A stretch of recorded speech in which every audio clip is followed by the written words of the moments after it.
오늘 콜로키움 진행을 맡은 가신대 정혜원 이민희입니다. 먼저 오늘 교수님 강의 잘 들었습니다. 감사합니다. 어려운 내용을 쉽고 재미있게 진행해 주셔서 강의를 집중해서 들을 수 있었습니다. 2부 대담 시간에는 1부에서 다루었던 강연 내용을 간단하게 정리하고 좀 더 깊은 이야기를 나눠보도록 할게요. 오늘 강의의 주요 내용 중 하나가 이제 성경, 성서, 특별히 창세기 1장에서 11장인 원 역사를 어떻게 이해하느냐인 것 같습니다. 성서 기록이 문자 그대로 정확히 있었던, 발생했던 사실 정보인지에 너무 관심을 두기보다 창세기의 장르와 저자의 기록 목적을 이해하는 것이 더 중요하다는 것을 알았는데요. 특히 각 인물 또는 사건을 인류 사회의 어떤 원형으로 보고 그 의미를 바르게 해석할 필요가 있겠다. 그게 우리에게 성서가 필요한 또 주어진 이유구나 이런 생각을 했습니다. 그렇다면 이제 성서를 읽을 때 당시 문화와 세계관을 이해해야 할 것 같습니다. 물론 오래전 시대이고 낯선 문화여서 온전히 이해하기는 어렵다 할지라도 그 당시 사람들의 신앙이나 세계관을 어느 정도는 유추할 수 있을 것 같은데요. 그렇다면 과연 당시 성서 그 당시 사람들은 창조에 대해 어떤 생각을 가지고 있었을까요? 또 창조와 타락을 문자적으로가 아니라 상징이나 신화로 이해했다면 구체적으로 그 의미는 무엇이었을까요? 우선 답변드리기에 앞서서 말씀드리고 싶은 것이 저는 이제 과학과 신학, 이제 과학 신학이라고 일컬어진 분야를 주 전공으로 한 조직 신학자이자 종교학 철학을 계속 전공한 종교 철학자이기도 합니다. 그런데 의견이 다 다를 수가 있어요. 그래서 제가 얘기하는 것이 과학 신학에 대한 대표적인 대답이 아닐 수도 있다라는 것들을 전제하고 들으시고, 그래서 성서신학자라 그래서 창세기 1장을 같이 해석하는 게 아닌 것처럼 과학신학자들도 해석이 다양하다라는 걸 전제해 두면서 제 답변을 들으셨으면 좋겠습니다. 저는 이제 과학신학을 전공하긴 했지만 이제 종교 철학을 계속 공부하고 종교학, 철학 이런 걸 가르치면서 사실 신화, 역사, 의미 뭐 이런 것에 조금 더 은유 이런 거에 좀 관심이 좀 많이 있습니다.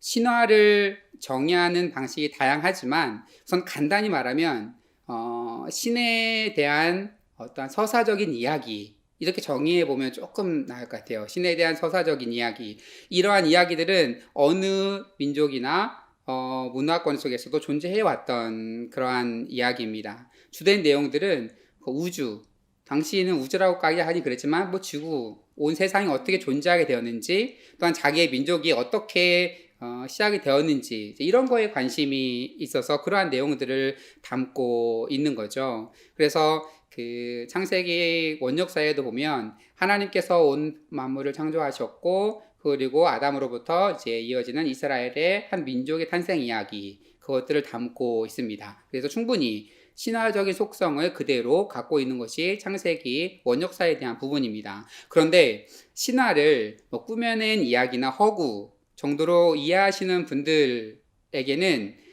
창세기 원역사를 신화로 이해하시면 절대 안 됩니다.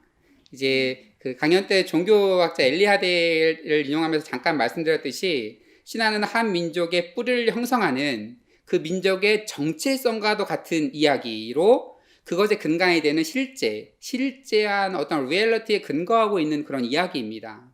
따라서 종교학의 배경 지식이 있으신 분들은, 그리고 또한 신화의 가치를 어느 정도 이해하시는 분들에게는 창세기 원역사가 신화적 가치가 충분히 있다라고 그렇게 말씀드릴 수 있겠지만, 그 신화라는 이야기를 단지 픽션, 뭐 허구 이렇게 이해하시는 분들에게는 창세기를 신화로 보지 말 것을 권해드리고 싶습니다. 참고로 제가 이번 학기에 종교학이라는 과목을 강연을 하는데, 제가 이 강연들도 종종 유튜브에다가 제 채널에다 올려놓을 테니까 종교에 관심 있는 분들은 참고하시면 되겠습니다. 네, 이어 이제 질문을 더 해볼게요. 강의 중에 이제 인간의 타락과 죄를 아담에게 소급한 것은 바울 의도가 아니었고 아우구스티누스의 이제 성서 해석 때문이었다라고 이제 설명을 해주셨는데요. 그런데 이제 그 성서의 번역 탓이든 이제 고대 그리스어가 라틴어로 번역됐을 때 그 오역 탓이든 아니면 한 사람의 오해이든 그런 어떤 원죄의 의미가 교리로 형성될 때는 이미 공동체 안에서 받아들여졌을 어떤 죄에 대한 공유된 생각이 있었을 거란 생각이 드는데요. 그렇다면 이제 초기 그리스도교 공동체는 죄의 보편성과 원인에 대해 어떤 생각을 가지고 있었을지 이제 궁금하고, 그럼 이제 이후 현대 과학이나 여러 학문을 통해서 그럼 저 오류들을 우리가 이제 지적해낸다고 하면 지금은 그럼 원죄교리에 대해서 이제 어떻게 이해를 하는지, 더 나아가서 원죄교리만이 아니라 우리가 현대 과학을 이제 수용할 때에 좀 수정하거나 변경이 필요한 교리들도 있을 것 같은데, 대표적으로는 어떤 것들이 있을지 간략하게 설명해 주시면 감사하겠습니다. 간략하게 될지 예, 질문이 모르겠지만. 너무 풍성하고, 네, 예, 이제 원죄 교리를 약간 부연하면, 그러니까 아담이 그 죽음을 갖고 왔다, 그것과 관계가 없다라고 그런 얘기를 한 건 아니고, 아담의 타락으로 인해서 죽음이 들어왔다라고 하는 거는, 그거는 바울도 인정했던 부분입니다. 그런데 그 아담으로 인해서 인류의 그 아담과 죽음은 당연히 관련이 있어요. 그런데 우리가 그러면 아담처럼 죽게 되는 것이 우리의 잘못으로 인해서인지 아니면 아담의 죄가 유전받아서인 건지, 정확하게 말하면 아담의 그 죽을 수도 있는 본성, 타락한 본성을 우리는 물려받았다라고 생각하면 돼요. 그러니까 본성을 물려받았지만 그 본성을 가지고 죄를 짓는지 여부는 각자의 판단이다. 각자의 부분, 그렇게 바울은 주장을 하고 있는 것처럼 볼 수 있습니다. 아담은 창조될 때에는 그럼 죽지 않을 존재로 만들어졌냐, 그러니까 영생하는 존재로 만들어졌냐, 이런 논쟁들도 좀 있어요. 그래서 그렇다면 태어날 때부터 죽지 않은 존재였는데 그 타락으로 인해서 죽음이 들어왔다. 그렇다면 생명나무의 열매는 왜 존재하는지, 그 원래 영생하는 사람이었는데 사실 그것도 설명하기가 어려워요. 저는 그걸 어떻게 이해하냐면 인간은, 아담은 죽을 수도 있는 존재로 창조되었다. 그러니까 죽을 수도 있는 존재라는 말이 반드시 죽어야만 하는 존재는 아닌 거예요. 그러니까 비유를 하자면 저는 사람을 죽일 수도 있는 존재입니다. 그렇지만 그렇다고 제가 사람을 죽이는 건 아닌 것처럼 아담은 죽을 수도 있는 존재였는데 선악과를 따먹음으로부터 죽어야만 하는 존재가 되었다. 저는 그렇게 이해를 하고 있습니다. 그런데 이제 원죄 교리가 이제 만들어지면서, 그러니까 초창기 어거스틴 이전의 사람도 마찬가지예요. 당시 기록들, 그 유대 문서들을 보면 아담이라는 이야기가 간혹 등장은 하지만 아담은 하나의 다 모형이었습니다. 우리도 아담처럼 죄를 지어서 죽음에 이르렀다라고 하는 그런 문서들이 발견되지, 아담의 죄가 유전된다라고 하는 것은 어디서도 발견되지 않습니다. 그런데 이제 하나의 교리를 만들어졌고 어거스틴 시대로부터 이어지면서, 근데 많은 교회에서제나 신학자들이 그것을 받아들이고 있는 거죠. 전 이 부분에 대해서 약간의 고민이 있습니다. 그거는 사실 성경에 없는 그런 교리들이 공의회나 이런 걸 통해서 만들어진 역사들이 많이 있어요. 삼일체 교리는 성경에 뭐 어디 나옵니까? 물론 유치할 수 있는 부분들이 바울의 문서에 서신 말미에 등장을 하지만 삼위일체가 명시적으로 성경에 나오지 않습니다. 그런데 그것을 공회를 통해서 인정을 했고, 그러한 역사 과정 속에서 회의나 이런 모든 과정 속에서도 하나님께서 역사하셨다고 저는 믿기 때문에 그것들을 하나의 그 신학적인 교류로 받아들이는 거죠. 그런데 이렇게 한 사람의 영향력이 클 경우에는 이것들을 어떻게 봐야 되는가는 늘 고민의 문제로 보고요. 이것을 과학과 그러면 어떻게 연관시켜 볼 수 있을까를 잠깐 고민해 보면, 그러니까 뭐 존 호트 같은 이런 학자는 원죄 교리가 아직도 의미가 있다라고 합니다. 어떤 의미가 있냐? 원죄 교리가 말하려고 하는 것은 죄로 향하는 인간의 경향성을 말하는 것이다. 하나님을 거역하고 우리 뜻대로 하고 싶었던 그러한 것을 말하려고 하는 그런 메시지다. 지금으로 진화 이론을 받아들여 말한다고 하면 하나님은 진화 과정을 통해서 지금도 계속해서 창조의 과정을 이어가고 계시는 겁니다. 그런데 하나님의 창조 과정을 계속적인 창조 과정을 하시면서 인간을 그 계속적인 창조 과정에 참여하도록 우리를 부르시고 계십니다. 그래, 이 일을 같이 이루어가자. 새로운 창조를 향해서 같이 이루어가자. 그런데 우리가 그걸 거부하는 거예요. 우리의 본성으로 인해서 하나님의 계속적인 창조 과정에 참여하기를 거부하려고 하고 있는 그런 인간의 본성. 이게 바로 원죄를 말하는 것이다. 그래서 원죄 갖는 의미를 가지고 지금의 진화 과정 속에서의 원죄가 아직도 그 유의미함을 얘기를 하고 있습니다. 네.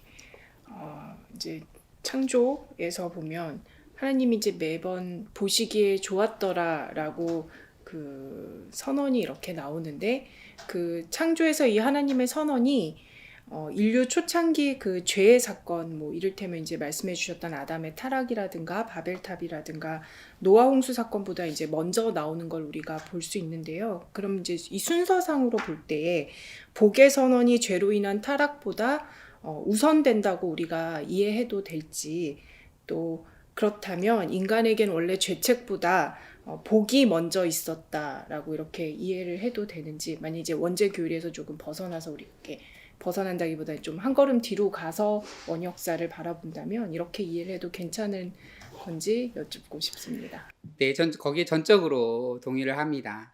사실 타락 이야기나 이런 것이 인간을 겁주기 위해서 하나님이 의도하셨다라고는 저는 생각하지 않고요. 하나님이 피조물을 만드시고 좋았더라, 좋았더라, 좋았더라 계속 말씀해 주시고 피조세계에 내려와서 안식하시면서 인간과 교제를 맺으시는 그런 이야기가 창세기의 이야기입니다.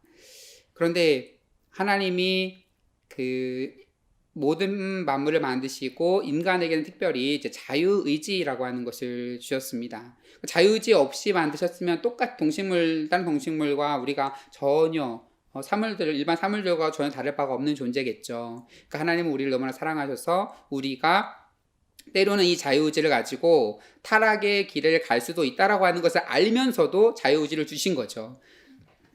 그게 바로 이제 부모님의 마음이고 그게 바로 사랑이 아닐까. 그러니까 탕자의 비유도 마찬가지인 것 같아요. 이 재산을 다 주면 이 둘째 아들이 타락기로 갈 걸인 걸 알면서도 주고 돌아오기를 기다리는 그런 마음. 그러니까 꼭 정확하게 맞아 떨어지진 않겠지만 그래도 하나님도 인간에게 자유의지를 주시고 그것으로 인해서 뭐 하나님을 찬양하면 더 좋겠지만 그렇지 못할 가능성도 있지만 그래도 돌아오길 바라시는 하나님의 마음, 그런 것들이 쭉 표현되어 있는 게 창세기 원역사에 대한 부분이 아닐까. 노아의 사건 때에도 사람이 타락한 것을 보시고 안타까워하시고 그리고 그 바벨탑 사건도 마찬가지고 아담과 하와도 마찬가지고 또 그 먹으면 죽을 거야 라고 얘기를 하지만 먹고 나서 바로 죽이지 않잖아요. 그 이후로도 한참 동안을 상존하고 또 쫓아내면서도 거룩하신 하나님이 그 죄된 인간과 같이 이제 공존할 수 없는 상황이 되어서 어쩔 수 없이 내어 보내지만 가죽옷을 입혀 보내시는 그 마음, 이게 바로 하나님의 마음이 아닐까. 그래서 이 창조에 대한 모든 것들은 보기 좋고 아름답다라고 하는 것은 기본 전제로 하고, 그렇지만 그렇지 못한 부분들에 대한 안타까움들을 표현하고 거기에 대한 하나님의 사랑, 마음들이 잘 표현된 부분들이 원역사의 부분이 아닐까 이렇게 생각을 해봅니다. 네, 감사합니다. 또 이어서요. 창세기 원 역사에서 이제 인간의 원형으로 언급된 아담, 바벨탑 사건, 또 그 홍수 사건, 또 그 외에 이제 여러 사건들이 이제 그리스도교 신앙 안에서 우리가 더 잘 이해를 하려면 그 사건 자체만 파악하는 것으로는 좀 한계가 있을 것 같습니다. 창조와 타락도 종말론적 관계 안에서 이제 이해할 때 그 의미가 우리에게 더 중요할 것 같은데요. 이제 그 강의 말미에 현대 과학이 성서를 제대로 읽는 잣대를 제시해 준다라고 말씀하셨는데, 이런 현대과학의 잣대가 종말론적 신앙을 살아가는 우리에게 던진 어떤 메시지가 있을까? 그러니까 현대과학을 도움을 받아 우리가 뭐 창조와 타락을 좀 더 잘 이해할 수 있다면, 마찬가지로 그 시작점만이 아니라 이제 그 우리가 나아가는 그 종말론적 신앙 안에서도 어떤 도움을 받을 수 있을까, 또 이런 게 궁금하거든요. 어떨까요? 네, 사실 제가 이 종말론에 대해서 좀 관심이 좀 많아요. 그래서 사실 과학적인 종말론과 새로운 창조에 대해서 강연을 하고 싶었던 마음도 있었고 그런데 이제 과신대 분들과 이렇게 조율을 하면서 이제 원역사에 대한 부분 가장 논란이 많고 제가 무슨 말을 해도 누군가는 분명히 싫어할 동의하지 못할 그런 난해한 주제를 맡게 되었습니다. 사실 저는 과학이 성경을 제대로 읽게 하는 그 잣대를 제시한다고 생각을 합니다. 하지만 성경의 모든 부분을 과학에 비추어서 설명할 수는 없습니다. 그런 거죠. 예수의 가르침, 과학적인 잣대로 이 가르침은 옳고 이 가르침은 틀려 이렇게 말할 수 있는 부분은 전혀 아닌 거죠. 그리고 저는 그 예수의 뭐 기적이나 이런 부활 사건들 이런 것들도 저는 그런 과학적으로 증명할 수는 없지만 그 역사적인 사실로 저는 받아들입니다. 물론 그것이 기록되고 전승되는 과정 속에서 그 좀 약간의 그것을 뭐 디테일한 부분들에서는 다를 수가 있겠죠. 물론 그 복음서 자체 내에서도 그거는 다르기 때문에 그것을 인정을 하지만 그것에 기반이 되는 분명한 역사적인 사실들이 있었을 것이다 라고 하는 부분에 저는 그렇게 생각을 합니다. 근데 문제는 인간이 전혀 경험하지 못한 부분, 같이 누군가가 경험하고 공유하고 경험으로 나눴던 부분들, 그것이 기록이 되고 한 것은 그래 인정하겠는데 태초에 대한 부분들은 아무도 본 사람이 없다고 하는 겁니다. 종말에 대한 부분도 아무도 본 사람이 없어요. 근데 이것들을 이해하려고 하다 보니까 문제가 되는 거죠. 그래서 그 천지 창조에 대한 부분들, 이 원 역사에 대한 부분들은 과학적인 지식들이 도움이 많이 됩니다. 그래서 잘못 이해하면 사실 태초에 대한 이야기나 그 종말에 대한 이야기는 상당히 원형적이고 또한 은유적으로 표현이 될 수밖에 없습니다. 왜냐하면 특히 종말에 대한 이야기는 뭐 하나님 뭐 예수께서 구름 타고 다시 오신다라든지 하늘과 땅이 뭐 하늘이 두루마리처럼 말릴 것이다라든지 그런 표현들이 많이 있는데 그런 거는 당연히 은유적일 수밖에 없어요. 은유적이라는 말에 오해가 없으면 좋겠는데 이것은 그러한 일이 일어나지 않을 거라는 그런 얘기가 아니고 이 과학이라고 하는 것은 이 지구상과 관련된 거기 때문에 이 지구상을 초월한 새하늘과 새 땅에 대한 언어는 당연히 은유적일 수밖에 없는 겁니다. 어떻게 그걸 이 지구상의 얘기가 아닌데 어떻게 문자적으로 그걸 표현을 하겠어요. 그래서 은유적으로밖에 표현되지 못하는, 그렇다면 창세기에 대한 부분, 초반에 있는 부분들도 마찬가지입니다. 과학적인 사실들을 바탕으로 보면서 과학에서는 이렇게 얘기를 하고 있고 성경에서는 이렇게 얘기를 하고 있다고 하면 그럼 성경에서 말하고자 하는 본래 의미가 무엇일까를 더욱더 숙고하고 고민할 수 있게 되는 거죠. 사실 종말의 관점에서 모든 것을 바라본다 라고 하는 것은 굉장히 좋은 건전한 신학이고 또한 이제 과학 신학의 입장에서 조금 좀 종말의 때는 좀 말하기가 좀 수월해요. 왜냐하면 뭔가 과학적인 데이터를 굳이 들여대지 않아도 되는, 과학에는 이 시대의 질서이니까 시대가 다르면 당연히 다른 과학적인 룰이 적용이 되겠죠. 달나라에만 가도 지구와 중력이 다르고 다른 물리 세계에서는 다른 물리 법칙이 작용되기 때문에 하나님이 만든 새하늘과 새 땅에서는 어떠한 물리 법칙이 작용해서 어떠한 일이 이루어질지 알 수는 없어요. 단지 예수의 부활하신 몸을 통해서 뭐 건물을 통과한다거나 승천한다거나 뭐 이런 것이 가능하지 않다고도 말할 수도 없어요. 여기는 과학 영역이 아닌 부분이잖아요. 그래서 우리가 천지 창조에 대한 부분들도 현재 신앙에 대한 부분들도 이제 과학 종말에 대한 부분과 연관시켜서 보면 좀 더 유익한 부분들이 많이 있는데 분명한 것은 사실 우리가 종말의 때 어떠한 일이 일어날지를 정확하게 알 수 없잖아요. 근데 그것에 대해서 이런 일이 일어날 거야 라고 너무 단정해서 말하는 것은 옳지 않고, 그리고 하나님께서 이루실 일이기 때문에 우리가 너무 이렇게 한정돼서 이렇게 말하는 것은 하나님의 영역을 너무나 침범하는 그런 이야기가 되겠죠. 그래서 우리가 열린 마음으로 그 종말을 소망하며 살아가는 것은 굉장히 중요한 신앙이지만 거기에 대해서 문자적으로 뭐가 이루어지네라고 단정하는 것은 약간 조심스러워해야겠다라고 저는 생각을 합니다. 고맙습니다.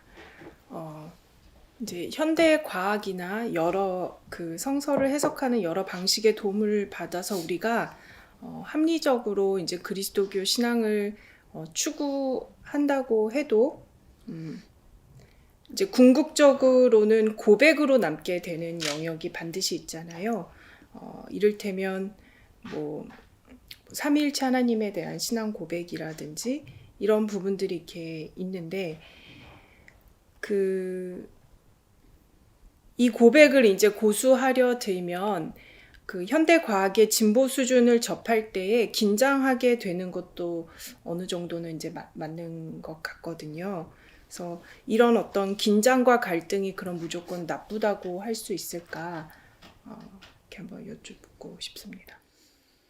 그 긴장의 관계는 존재하는 게 나쁘지 않다라고 생각을 합니다. 네, 사실 모든 신학이 마찬가지인 것 같아요. 어떠한 신학 이론이 악의 문제에 대해서 완벽한 답을 제공해 주겠어요. 고통받는 사람, 많은 신정론에 대한 이론들이 있지만 정작 고통받는 사람에게는 위안이 안 될 수도 있는 거죠. 어떠한 신정론이 누군가에게는 이해가 되지만 또 누군가에게는 이해가 될 수도 되지 않는 부분도 있는 겁니다. 그래서 저는 모든 신학이 모든 세상의 문제에 답을 줄 수 없는 것처럼 이 과학신학도 마찬가지라고 생각을 합니다. 모든 부분에 대해서 명쾌하게 답을 줄 수 있는 부분은 아니에요. 그렇지만 신학을 더 제대로 볼 수 있는 하나의 관점을 제시하는 것은 분명합니다. 그래서 그 교리를 바꾸냐? 그러면 과학을 바탕으로 교리를 바꾸면 교리 바뀔 게 뭐가 있어요? 우리가 기독교는 예수가 그리스도임을 고백하는 기독교이잖아요.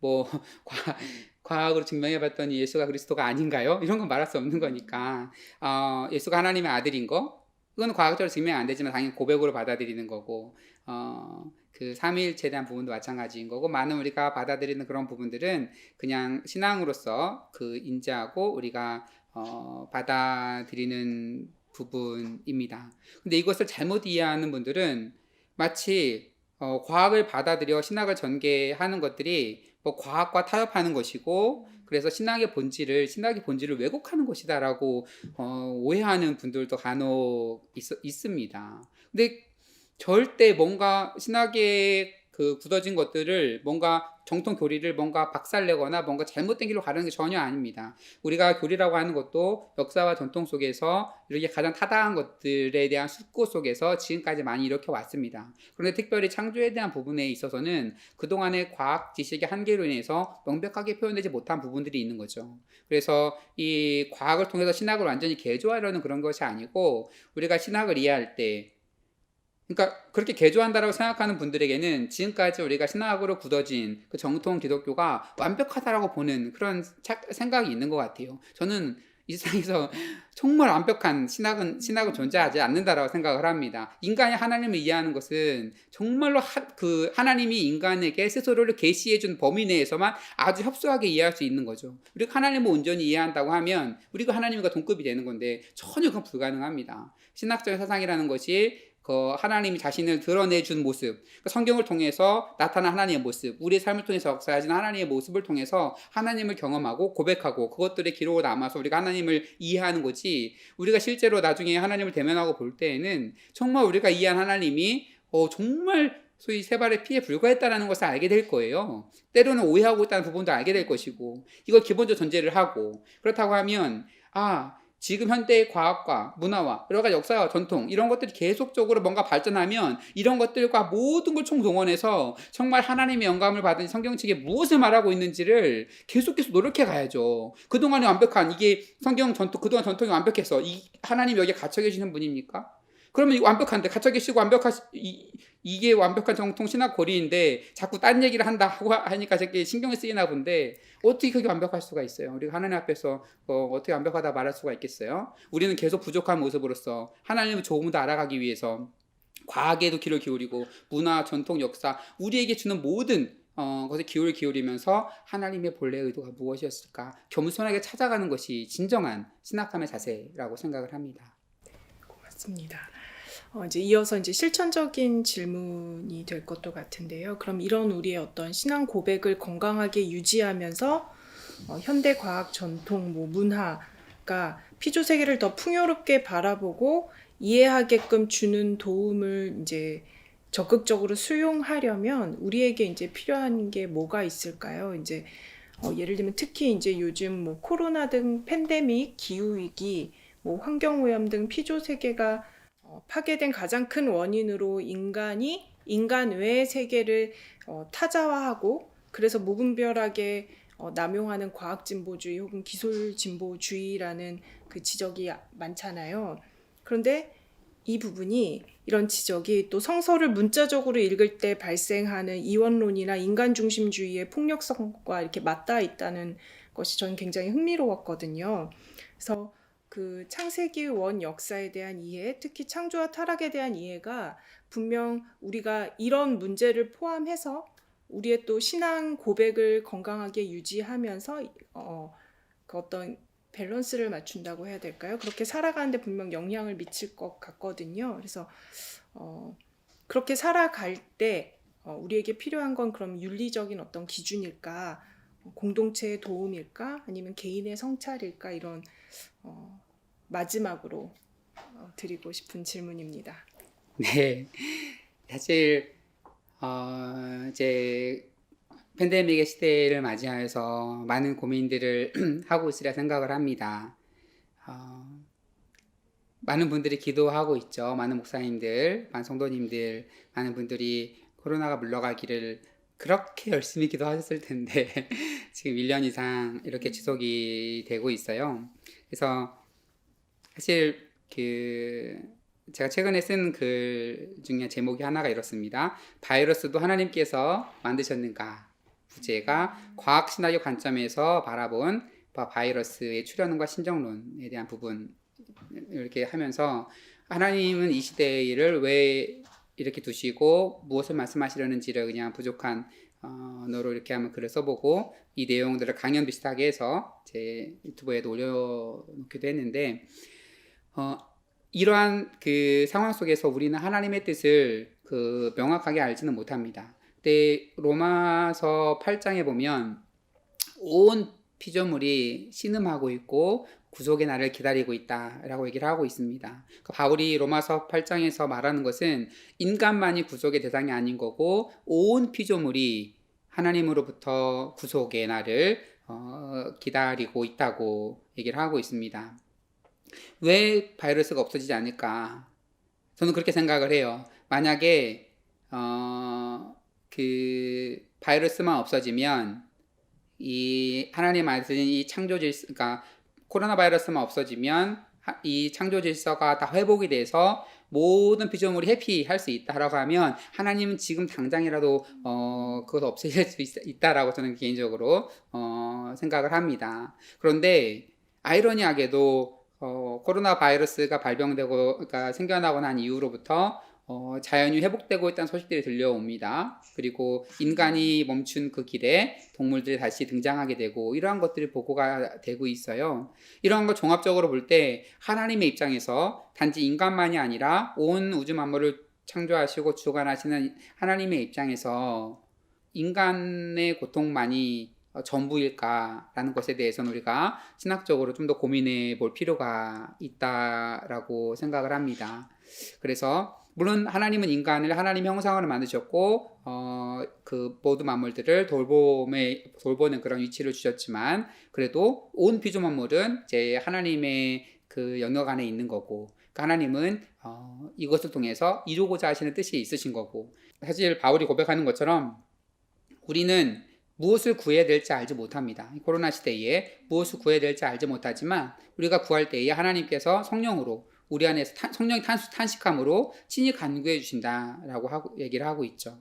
그래서 우리가 정말로 기도함으로써 바이러스가 없어지든지 아니면 우리가 환경과 거듭나는 사람 어울려 사는 사람으로 거듭나게 되든지 어떠한 식으로든지 우리가 변해감으로써 하나님은 하나님의 그 일을 이루실 수가 있는 거죠. 사실 가장 위험한 게 이런 시대에 하나님의 뜻을 분명히 안다라고 말하는 것은 상당히 그 위험하고 제일 경계해야 될 것 중에 하나입니다. 마지막으로 정리하면서 말씀을 좀 드리고 싶은 것은 우리가 한때는 그 이제 과학 만능주의, 뭔가 그 합리적이고 이런 것만을 받아들이는 시대에는 뭔가 증명이 되지 않는 것에 대해서 받아들이지 못하는 그런 경향이 있었죠. 그래서 야, 하나님이 있어? 그러면 증명해봐. 하나님 있다는 걸 증명해봐. 그거 증명하면 믿을게. 이렇게 얘기하는 그런 때도 있었죠. 그렇지만 이제 과학에서도 증명 가능하기 때문에 과학 이론이다 라고 과학도 그렇게 얘기를 하지 않습니다.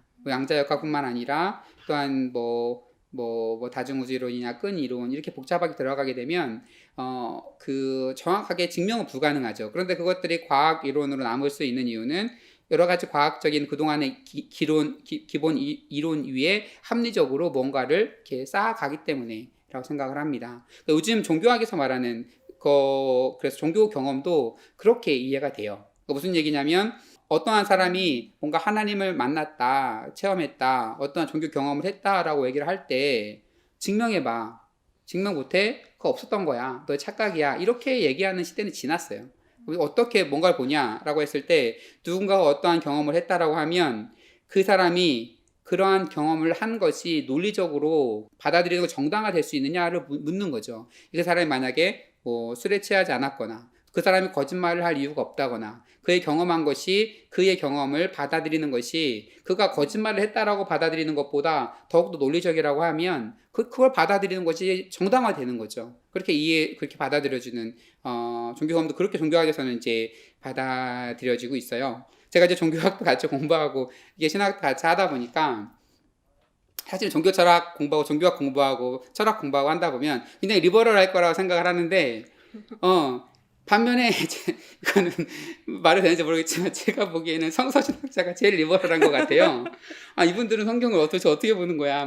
이거 다 해집어 놓고. 근데 종교학자 입장에서 종교 경험 굉장히 중요합니다. 종교적으로 일어났고 뭔가 이런 것들은 그냥 귀하고 값어치고 어떠한 실제에 대한 경험 정말 가치 있게 보는데 오히려 그 신학 합리적인 체계로 뭔가를 다 문헌을 비교하고 분석하는 분, 물론 성서신학자 다 그렇다는 말은 절대 아니고요. 그렇게 다 이거는 어서 편집해갖고 이거는 고대 문서에서 뺏긴 거고 다 허구고 이렇게 보는 그러니까 리버럴 학자들이 있다는 거죠. 종교학을 하고 종교 체험들 이런 것들을 보다 보면 그게 그렇게 쉽게 무시될 수 있는 게 전혀 아니거든요.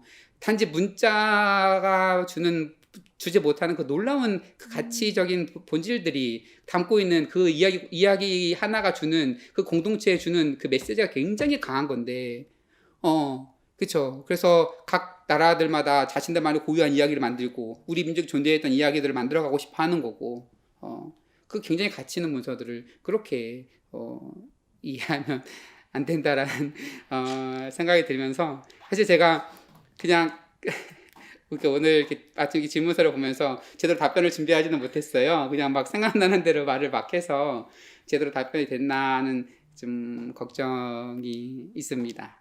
답변했나 모르겠습니다. 감사합니다. 네, 너무 감사드리고요.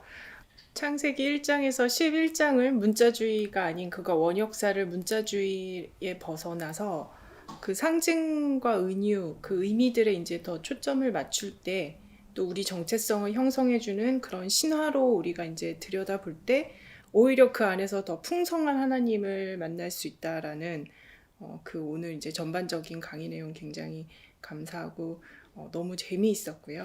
네, 네 이렇게 지금까지 제24회 가신대 콜로키움 창조와 타락 그리고 과학의 도전 강연과 질문에 성의껏 응답해 주시고 설명해 주신 장재호 교수님 다시 한번 감사드립니다. 감사합니다. 네, 또 지금까지 시청해 주신 여러분 감사드립니다. 오늘 콜로키움 이렇게 마무리하겠습니다. 감사합니다.